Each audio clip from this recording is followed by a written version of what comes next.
نظام ما به بد توفانی افتاد تازه نفسه جا پر خطر ای داد بیداد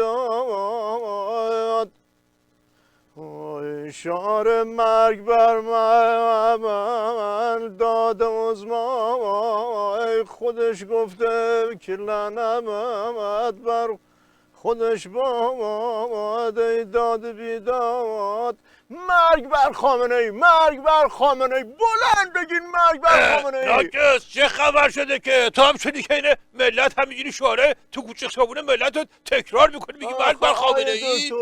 خود مقام عظما تو سخنرانی که این هفته ازش بازپخش کردن گفته وقتی میگن مرگ بر خامنه برای نفسم خوبه، منم برای خوبی نفس خودشون میگم مرگ بر خامنه، مرگ بر خامنه. بلند بگو مرگ بر خامنه. ناکس اون زورش نرسیده جلوشو بگیره، داره اینطوری صافکاری میکنه. حالا تو هم گول خوردی همون حرفای تو کوچه ملت و تو خیابون ملت رو تکرار میکنی واسه من. دکتر بحث خیابونو نکن که خوبش مرگ بر خامنه یه چیزایی میگن که مرگ بر خامنه پیشش نقل و نبات. دکتر اون رو که منم میدونم، ولی تو مثلا استراتژی هستی، تو هاشا کن دیگه. راست میگی دکتر، وگرنه بعدش میفته گردنم. نه خیر نترس، گردن تو یکی نمیفته، بیختارتر از این حرفاست. مرحوم ابوی همیشه میفرمودن بزن بهادر. عرض میکردم بله، میفرمودن که یه روز زنگ زد ناجا گفت توتیم گم شده. بهش گفتم به ما مربوط نمیشه، توی هیروبیری میخوای واسه توتی پیدا کنیم؟ گفت نه واسه این زنگ نزدم، خواستم بگم اگه پیداش کردین دیدین میگه مرگ بر خامنه ای، مسئولیت با خودشه ها، ربطی به من نداره.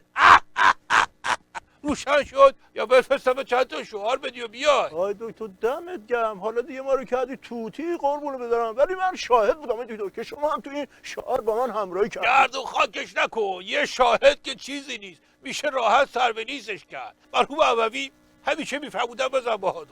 عرض میکردم بله، میفرمودن دزدرم بانک سلاح کشید به گمان گاف صندوق و زد.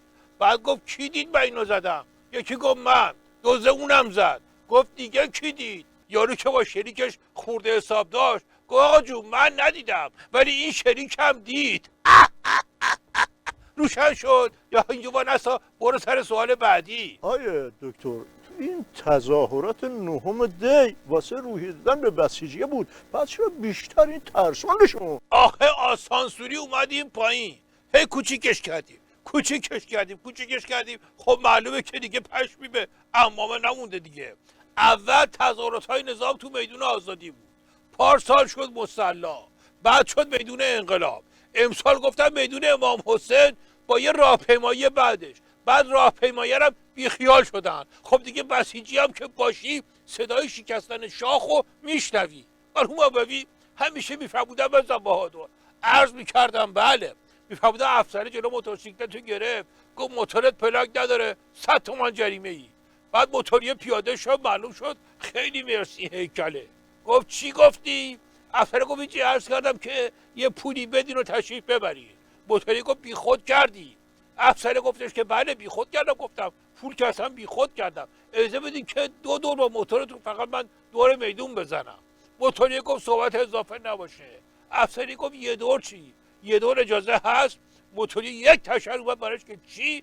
افسر گفتش که هیچی، فقط اجازه بدین که اگه ممکنه یه بوق با موتورتون بزنه بغلن. ظاهر قضیه رو میخواست نگه داره.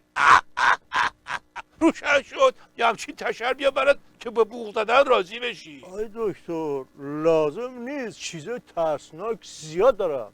خبر زدن سپاه رو شنیدی؟ چیه تو نظام سوال تموم کردی رفتی سراغ عراق؟ حالا آی دکتر دلت خوش ها، خبر به این مهمی؟ عراق من چه کار دارم؟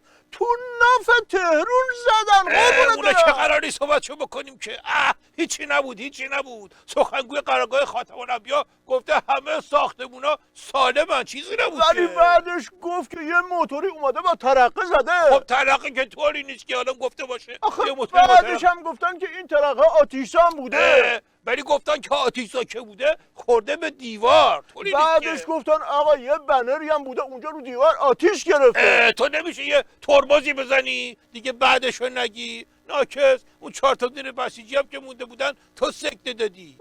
از اون جهت بله بله سلامی گفته کسی ریزش نکنه، ما خیلی اقتدار داریم. حکایت اون مشنگه است که گفت بخشنامه دادیم بنزین که گرون شد کسی چیزی رو گرون نکنه. تو چت شده که فکر کردی مثلا قوقولی سلامی رو کسی تو نظام به کشکم حساب میکنه؟ قوقولی دیگه چرا دکتر؟ برای اینکه مرحوم اموی همیشه میفرمودن به زبانو عرض میکردم بله میفرمودن خروس خالی بند و همچین زده که همه پراش ریخت. گفتن جون تو وردا در رو. او باید افه بیاد گفت من تازه کتمو کندم. روشن شد یا همچین بذارم که کرک و پرت بریزه عین سلامی قوقو کنی. آیه دکتر حاجی روحانی این هفته گفته این که زیر همه حرفای قبلیم زدم مال اینه که قبلا شرایط صلح بود الان جنگه. این که اینو گفت شورش نمیرسه، میگن پس تو مشنگ که تو شرایط صلح اون گنده رو زدی تو شرایط جنگ چه غلطی میخوای بکنی؟ او منظورش اینه که الان وضع خرابه، واسه موندن باید با هم رفیق‌تر بشیم، نه اینکه تو سر کله هم بزنیم پاچه هم دیگه رو بگیریم. پس چرا حرفاشو به کشکم حساب چون نمی‌کنی؟ کار از این کارا خیلی وقت گذشته. مرحوم اموی همیشه میفرمودن بزن بهادر. عرض میکردم بله میفرمودن که معلمه به شاگرد مشنگش گفت اگه 3 تا بسته خرما داشته باشی رفیقت یکیشون رو ورداره چی میمونه؟ طرف گفتش که جنازه رفیقم با 3 تا بسته خرما.